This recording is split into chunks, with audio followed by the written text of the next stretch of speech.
3, 2, 1. This is a big day for the city. Here's the flag. Here it is.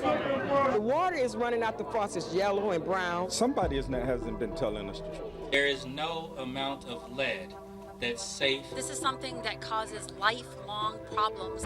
I took my kids to get lead testing done. Blood is red, flowing nicely. I think it was a fundamental betrayal of the people by government. There should be an independent, outside investigation. Broken policy and procedures are smothering the outcry of an entire community suffering. It's a wait, watch, and see. So we don't know what we're in store for. This is something that we're going to have to live with for a long time.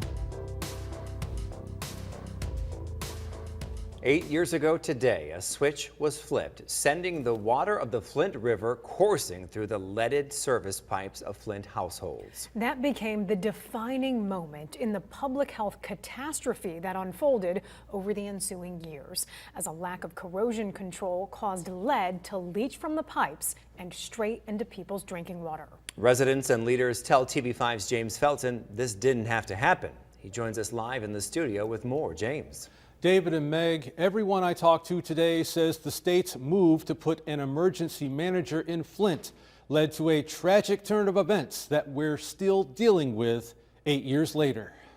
The pain that was visited upon Flint could have been avoided.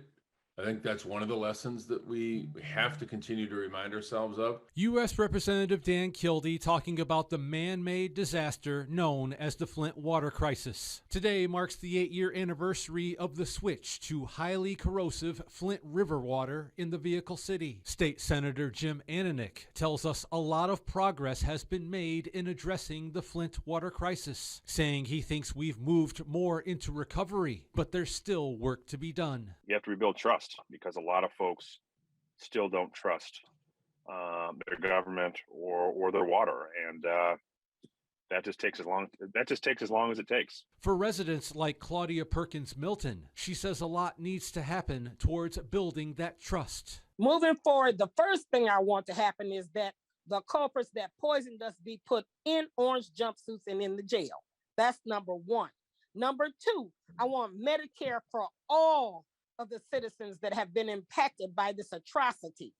Number three, I want the emergency manager, Public Act 436, abolished, obliterated, and never come back again. Attorney Michael Pitt agrees. He represents more than 5,000 Flint residents in class action lawsuits against the EPA and 2 engineering firms. Pitt tells us the concept of an emergency manager needs to flow downstream. When you have a system of government where the people in charge are not democratically elected, you have catastrophes like the Flint water crisis. As we've reported, the switch from Detroit water to Flint River water was a cost-cutting measure imposed by Governor Rick Snyder's administration. Kildee says we have to do more to prevent cities from getting in financial trouble in the first place. We have to invest in our communities, or we're going to see things go wrong.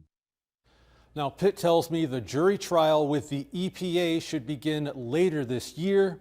The trial involving those engineering firms should take place in 2023. David and Meg, back to you.